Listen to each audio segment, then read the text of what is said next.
The slap echoed louder than the clatter of dishes, louder than the hum of the old refrigerator behind the counter, louder than the tired sighs of people who had learned to look away. It landed on the side of a disabled girl's face in a small roadside diner where hope usually came with a cup of cheap coffee. Her head tilted, not from the force alone, but from the shock of realizing that cruelty had found her again in a place she thought was safe. In that moment, time did not rush forward. It thickened, heavy and slow, as if the world itself was holding its breath, waiting to see who would stand up and who would stay silent. Before the story goes any further, take a second. If you believe kindness still matters, if you believe people deserve second chances and protection when they are weakest, please like this video, share it with someone who needs hope today, leave a comment, and subscribe to the channel. Small actions spread big light. Her name was Lily, and she had learned early in life how to be small without disappearing. A childhood illness had left her with limited movement on one side of her body, her right hand curling inward no matter how hard she tried to straighten it, her walk uneven but determined.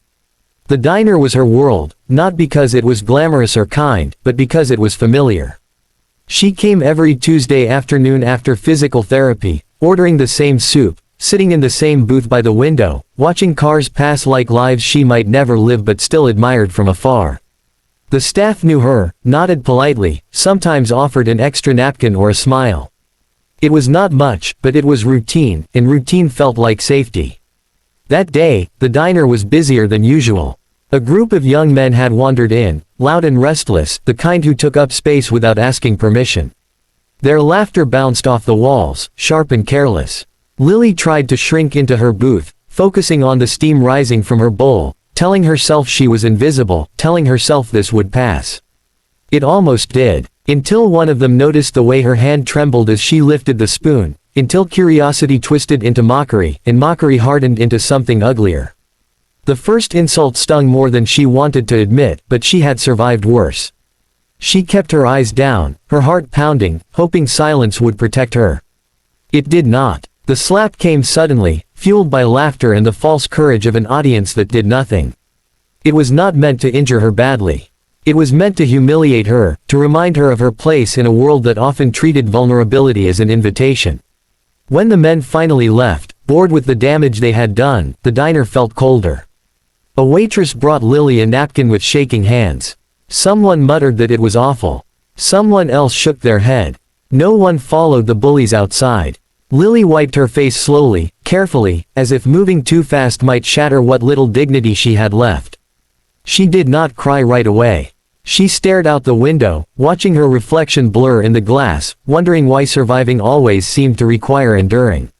An hour passed, marked by the ticking clock above the counter and the changing light outside. Lily debated leaving, but her legs felt heavy, her spirit heavier. The diner door creaked open again, and at first, no one noticed. Then the sound hit them. Leather shifting, boots against tile, the low, steady presence of engines cooling outside. One by one, bikers walked in, filling the space not with noise, but with weight. Jackets marked with patches worn thin by miles and years. Faces lined by wind and regret and loyalty. The diner went quiet in a way that felt different from fear. It felt like attention. They took seats across the room, ordered coffee, nodded to the staff. Their eyes moved, not predatory, but observant. They saw Lily. They saw the faint red mark still blooming on her cheek. They did not rush. They waited, as if patience itself were a statement. Lily noticed them last. At first, her heart jumped, a reflex shaped by too many bad days. She braced herself for more stares, more judgment. But none came. One biker caught her eye briefly and looked away, respectful, like a stranger passing on a sidewalk. Another shifted his chair so he was between her and the door, not blocking, but guarding. She did not understand it then, but something in the air began to change. The waitress whispered something to one of the bikers while refilling his cup. Her voice shook, and her eyes flicked toward Lily. The biker listened, nodded once, his jaw tightening. He did not ask questions. He did not need details. The story was written on Lily's face, in the way she held herself like she was bracing for another blow from the world. Outside, the bullies had not gone far. They lingered near the parking lot, leaning against their car, still laughing, still feeding on the memory of power. They did not see the bikers step out one by one, quiet and deliberate, until shadows fell across them. What followed was not violence. It was something deeper and far more unsettling. Accountability. The bullies were forced to face what they had done, not through fists, but through the collective presence of men who had once been lost themselves and had clawed their way back through loyalty and code. The laughter died quickly. Apologies came, clumsy and afraid, stripped of bravado. The bullies were told, firmly and clearly, that the world did not belong to those who preyed on the weak. They were told to go back inside. When the diner door opened again, every eye turned. The bullies walked in, heads down, movements stiff. The bikers followed, not looming, but steady. Lily felt her breath catch. Her hands trembled, and she considered leaving, but her body stayed. This time, she did not want to disappear. What happened next was quiet. No speeches, no threats. The bullies stood in front of Lily's booth, forced to look at her, really look. Their shame filled the space where laughter had been. They apologized, not perfectly, but sincerely enough that it mattered. Lily listened, tears finally spilling, not from fear, but from the overwhelming realization that someone had stood up for her when she could not. The bikers returned to their seats, as if their work was done. One of them paid Lily's bill without a word. Another left a tip so generous the waitress had to sit down. Slowly, conversation returned to the diner, tentative at first, then warmer. Lily felt something unfamiliar bloom in her chest. Safety. Not the fragile kind she had built alone, but the solid kind that came from community.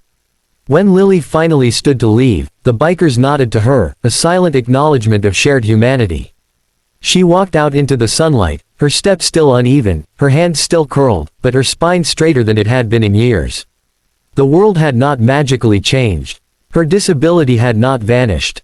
Cruelty still existed, but so did protection, so did justice, so did people willing to show up when it counted. That night, Lily sat in her small apartment and replayed the day over and over. For the first time in a long while, the memory did not end with pain. It ended with strength borrowed from strangers, with the understanding that being vulnerable did not mean being alone. She slept deeply, dreaming not of running, but of standing. Stories like this do not end in perfection. They end in possibility. They remind us that while we cannot erase every act of cruelty, we can answer it. Sometimes with words, sometimes with presence, sometimes just by refusing to look away. If this story reached you, if it made your chest tighten or your eyes burn, please take a moment now. Like the video, share it, subscribe to the channel, and let others find this message too. And before this story ends, I ask you one more thing. Leave a comment below telling us what kindness means to you, or how you would have felt standing in that diner. Because the world changes not in loud explosions, but in quiet moments when ordinary people decide to be extraordinary.